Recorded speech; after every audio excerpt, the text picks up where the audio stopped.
Peuple du Burkina Faso, chers compatriotes de la diaspora, la célébration du 61e anniversaire de l'accession de notre pays à la souveraineté nationale et internationale m'offre l'occasion de saluer la résilience du peuple burkinabé dans le contexte actuel de crise sécuritaire et sanitaire.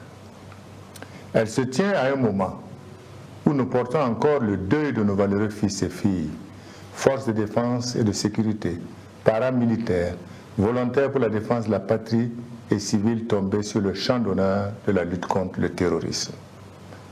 Elle se tient aussi à un moment où nos populations continuent de subir les exactions lâches commises par les ennemis de nos valeurs politiques et socio-culturelles. Cette année, le 11 décembre est célébré dans la sobriété pour respecter la mémoire de toutes les victimes du terrorisme. J'ai une pensée pieuse pour elles et souhaite un prompt rétablissement aux blessés. Aux familles des victimes, je renouvelle ma compassion et mon soutien. À tous les déplacés internes du fait de l'action terroriste, j'exprime ma solidarité et celle de la nation entière.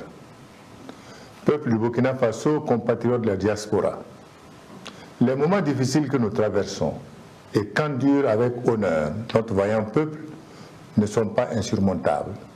Et l'histoire héroïque de nos ancêtres nous l'enseigne. Autant c'est dans la douleur, mais avec dignité, que nous faisons face à toutes ces adversités, autant nous ne devons à aucun moment nous départir de la conviction que c'est à nous qu'il incombe le devoir historique d'être les artisans de la victoire dans cette guerre injuste qui nous est imposée. Pour y arriver, chers compatriotes, je vous engage au rassemblement et à l'engagement. Rassemblement autour de nos vaillantes forces combattantes et des valeurs fondatrices de la République.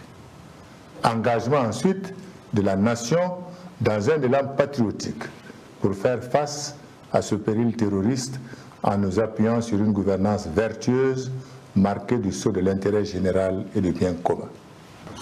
Burkinabé de l'intérieur et de l'extérieur, l'histoire de notre peuple a ouvert des plaies, ce qui explique sans doute aujourd'hui l'attitude équivoque de certaines personnes face au terrorisme. Et pourtant, nous devons avoir le courage de nous regarder en face pour solder tout ce passif douloureux, sans fuite en avant, en crevant l'abcès afin de créer les conditions propices d'un nouveau départ.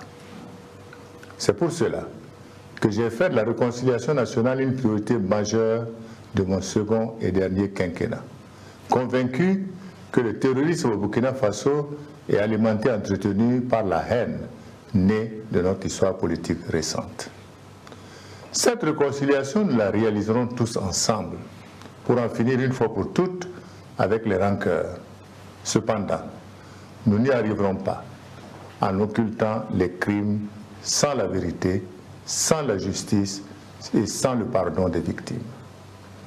Nous vivons un moment inédit de notre histoire commune où chaque acteur ou actrice doit en toute humilité reconnaître sa part de responsabilité et s'engager pour que nous tournions ensemble définitivement la page. C'est pourquoi, face à cette colère légitime engendrée par le lourd bilan humain du terrorisme et au regard du nombre de personnes déplacées internes, j'invite les Burkinabés à ne surtout pas se tromper d'adversaire ni d'ennemi.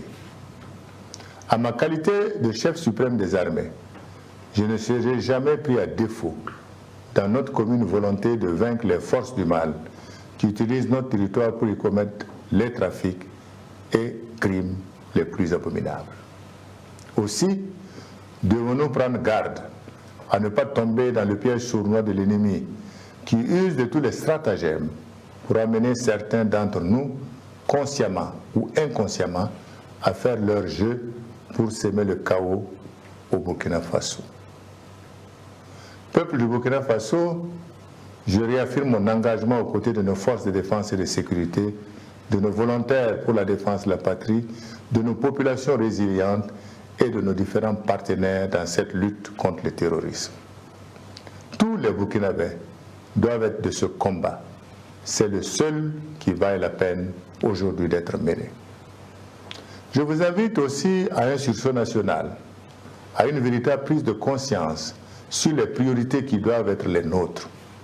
Ce sont notamment l'union sacrée des filles et fils de notre patrie dans la lutte implacable contre le terrorisme, le retour de l'administration et des personnes déplacées internes dans les zones désertées, la sécurisation de toutes les zones infestées par les groupes armés terroristes, la poursuite de la mise en place des services sociaux communautaires de base dans les différentes localités, la réorganisation de la défense opérationnelle du territoire impliquant une plus grande participation des populations, la consolidation de la citoyenneté démocratique pour le développement et le retour à la paix.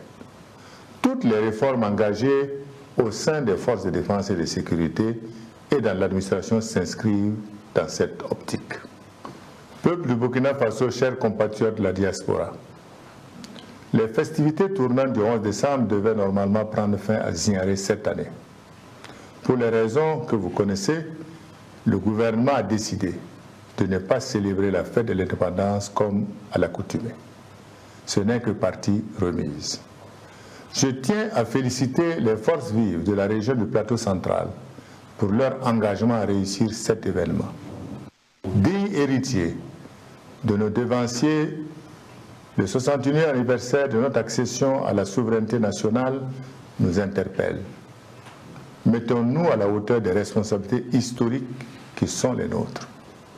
Nos forces de défense et de sécurité, ainsi que nos volontaires pour la défense de la patrie, ont besoin de notre soutien. C'est pourquoi je lance un appel à l'ensemble des filles et des fils de notre nation à consentir l'effort de guerre, chacun en fonction de ses possibilités. Le gouvernement recevra les instructions nécessaires pour la mise en place d'un dispositif de collecte et de gestion transparente des contributions. Ensemble, conjuguons nos efforts pour la sécurité, la paix et le développement harmonieux de notre pays, le Burkina Faso. C'est le lieu pour moi d'exprimer ma gratitude à nos autorités coutumières et religieuses, à toutes les associations et structures de la société civile qui ont fait de la paix, de la réconciliation nationale et de la cohésion sociale leur cheval de bataille. Bonne commémoration du 11 décembre 2021. Que Dieu bénisse le Burkina Faso.